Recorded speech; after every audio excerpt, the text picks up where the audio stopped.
Good morning, students. My name is Kavita from Sunita Global School and I will teach you Hindi in class 5th.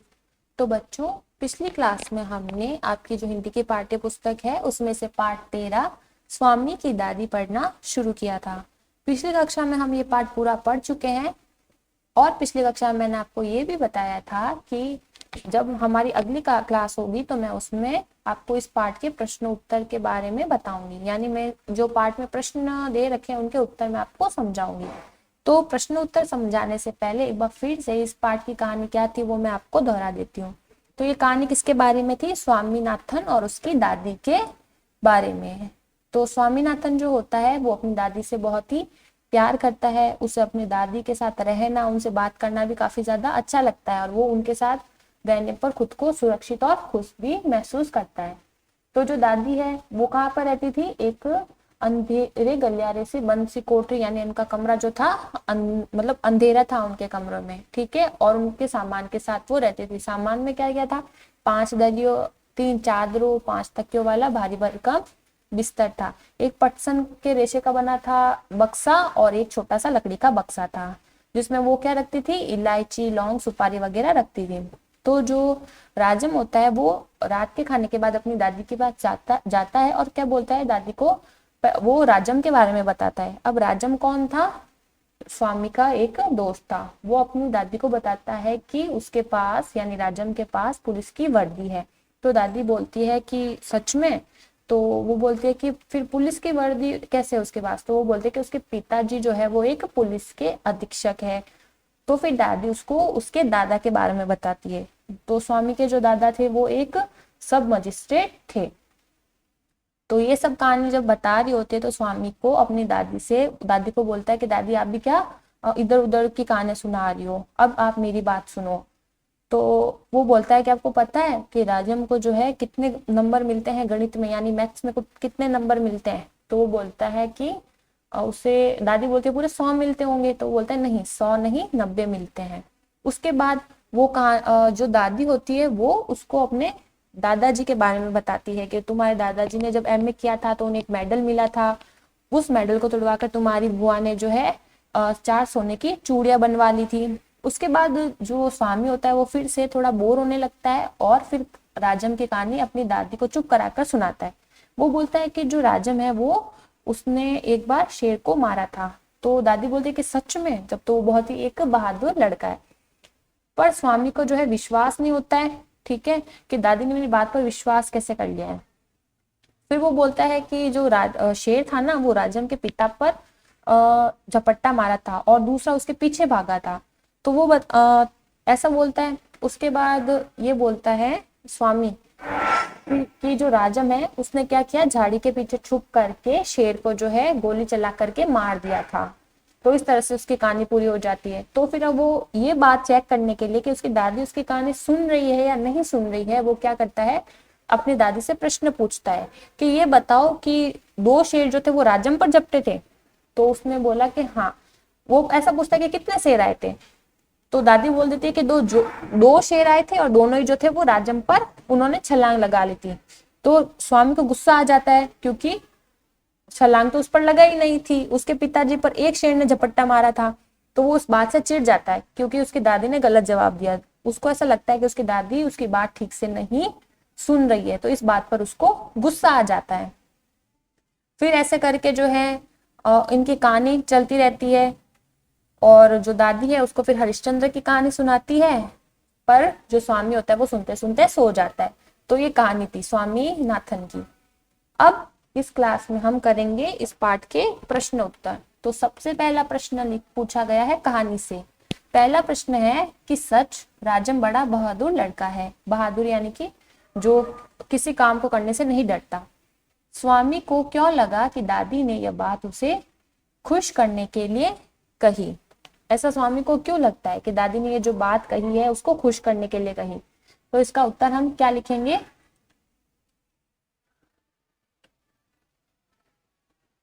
दादी ने यह बात उसे खुश करने के लिए कही, लेकिन स्वामी को ऐसा इसलिए लगा क्योंकि दादी राजम को अच्छी तरह नहीं जानती थी। तो जो राजम था वो थोड़ा होशियार किस्म का था। उसको लग रहा था कि जब दादी कभी राजम से मिली ही नहीं है तो उनको कैसे पता है कि वो बड़ा ही बहादुर है। तो क्वेश्चन क्या पूछा गया है कि स्वामी को ऐसा क्यों लगता है कि दादी ने ये बात उसको खुश करने के लिए कही है। क्या बात बोली थी कि राजम बड़ा ही बहादुर लड़का है। तो उत्तर क्या होगा कि दादी ने यह बात उसे खुश करने के लिए कही, लेकिन स्वामी को ऐसा इसलिए लगा क्योंकि जो दादी है वो राजम को अच्छी तरह से नहीं जानती थी। फिर अगला प्रश्न हम पढ़ेंगे, प्रश्न 2। मेडल से चूड़ियां बनवा लेने पर दादी ने बुआ को महामूर्ख क्यों माना। तो जैसा कि अपन ने पाठ में भी पढ़ा था कि स्वामीनाथन के दादा को मेडल मिलता है और वो मेडल जो होता है दादी अब स्वामीनाथन की बुआ को दे देती है और वो उन मेडल से क्या करती है, 4 सोने की चूड़ियां बनवा लेती है। तो ऐसा करने पर जो दादी है उन्होंने बुआ को महामूर्ख क्यों माना है। तो इसका उत्तर हम क्या लिख सकते हैं कि मेडल से चूड़ियां बनवा लेने पर दादी ने बुआ को महामूर्ख इसलिए माना क्योंकि वह मेडल स्वामी के दादाजी को एमए करने पर मिला था। वह उनकी सफलता की निशानी था, लेकिन बुआ ने उसे तुड़वाकर चूड़ियां बनवा ली थी। तो इसलिए जो है स्वामीनाथन की दादी ने उसे यानी उसकी बुआ को क्या बोला है, महामूर्ख बोला है। क्यों बोला, क्योंकि जो मेडल था उसके दादाजी की सफलता की निशानी थी, पर उसकी बुआ ने क्या कर दिया, उनसे मामूली सी 4 सोने की चूड़ियां बनवा ली, इसलिए दादी ने बुआ को महामूर्ख कहा है। फिर प्रश्न 3 है, पाठ के आधार पर दादी या फिर स्वामी के स्वभाव, आदतों आदि के बारे में तुम्हें क्या पता चलता है, किसी एक के बारे में 10-12 वाक्यों में लिखो। तो हमने पाठ पढ़ा, पाठ किसके बारे में था, स्वामीनाथन और उसकी दादी के बारे में। तो इन दोनों में से आपको किसी एक के स्वभाव के बारे में, उसकी आदतों के बारे में क्या पता चलता है, आप उस पर 10-12 वाक्य लिखो। तो हम यहाँ पर 6-7 वाक्य लिख सकते हैं और हम लिखेंगे स्वामीनाथन की स्वभाव और आदतों पर, क्योंकि पाठ में आप देख सकते हो कि स्वामीनाथन जो है उसकी बात हम ज्यादा लिख सकते हैं। दादी के बारे में तो हम क्या लिख सकते हैं, स्वभाव के बारे में दादी का स्वभाव यही था कि वो राजा जो स्वामी था उसकी बातों को ठीक से सुन लेती थी, अपनी पुरानी कहानियां सुनाती थी। पर जो स्वामीनाथन है उसका स्वभाव और उसकी आदतें हम इस पाठ में से ज्यादा लिख सकते हैं। तो हम लिखेंगे स्वामी के स्वभाव के बारे में। तो हम क्या क्या लिख सकते हैं, सबसे पहला वाक्य कि स्वामी एक छोटा सा बच्चा है। तो हमने देखा कि जो स्वामी है बहुत छोटा सा बच्चा है। फिर दूसरा वाक्य हम लिख सकते हैं कि वह अपनी दादी के साथ रहकर बहुत खुश है और दादी से बहुत प्यार भी करता है। तो जो स्वामीनाथन है उसे अपनी दादी के साथ रहना, मतलब वो दादी के साथ रहकर बहुत खुश है और जो है वो अपनी दादी से बहुत प्यार भी करता है। तीसरा वाक्य हम लिख सकते हैं कि वह अपने दोस्त की बातें अपनी दादी को बड़ा चढ़ाकर बताता है। तो जैसा कि हमने पाठ में भी पढ़ा है, सबसे पहले वो बोलता है कि राजम के पास पुलिस की वर्दी है, उसके पिता पुलिस के अधीक्षक है, उससे गणित में यानी कि मैथ्स में जो है 100 में से 90 अंक मिलते हैं, उसने शेर को मारा है। तो इस तरह की बात जो है वो यानी अपने दोस्त की बात वो अपनी दादी को कैसे बड़ा चढ़ाकर ही बताता है। चौथा वाक्य स्वामी के बारे में लिख सकते हैं कि स्वामी की दादी जब उसकी बातों पर ध्यान नहीं देती इसलिए उसे गुस्सा आता है। तो हमने ये देखा कि जब स्वामीनाथन को जब ऐसा लगता है कि उसकी दादी उसकी बातों पर ध्यान नहीं देती तो उसको गुस्सा आने लगता है। जैसे कि जब वो अपनी दादी को प्रश्न पूछता है कि कितने शेर झपटे थे, तो उसकी दादी बोल देती है 2। तो उसे कहीं ना कहीं लगता है कि उसकी दादी उसकी बातों को ध्यान से नहीं सुनती है, तो उसको फिर गुस्सा आने लगता है। पांचवा वाक्य हम स्वामी के बारे में लिख सकते हैं कि स्वामी को पुरानी बातें सुनना इतना अच्छा नहीं लगता है। अच्छा लग सकता है पर इतना नहीं लगता। जब बहुत ज्यादा वक्त हो जाता है तो फिर वो अपनी दादी को कहने लगता है कि आप क्या उलझुल बातें कर रही हो, आप क्यों इधर उधर की बातें कर रही हो, पुरानी बातें लेकर क्यों बैठी हो। तो उसे इतना अच्छा जो है पुरानी बातें सुनना नहीं लगता है। स्वामी को पुरानी बातें सुनना इतना अच्छा नहीं लगता है। फिर छठा वाक्य हम क्या लिख सकते हैं कि वह अपनी दादी को अपनी बातें ध्यान से सुनने के लिए कहता है, लेकिन स्वयं उनकी बात ध्यान से नहीं सुनता है।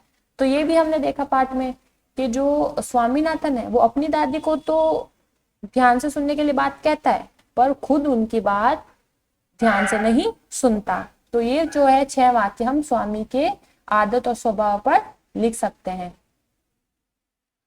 अब नेक्स्ट प्रश्न यानी अगला प्रश्न, तो 3 प्रश्न अभी हम कर चुके हैं। अब अगली हेडिंग है तुम्हारी समझ से। इसका पहला प्रश्न है कि स्वामी ने राजम को ऊंची चीज माना, क्या तुम स्वामी की राय से सहमत हो? अपने उत्तर के कारण लिखो। तो हम देखते हैं कि जो स्वामीनाथन होता है वो क्या बोलता है अपनी दादी को कि जो राजम है बड़ी ही ऊंची चीज है ना। तो क्या आप उसकी राय से सहमत हो? यानी आपके हिसाब से भी जो राजम है वो एक ऊंची चीज है। अपने उत्तर का कारण भी आपको लिखना है।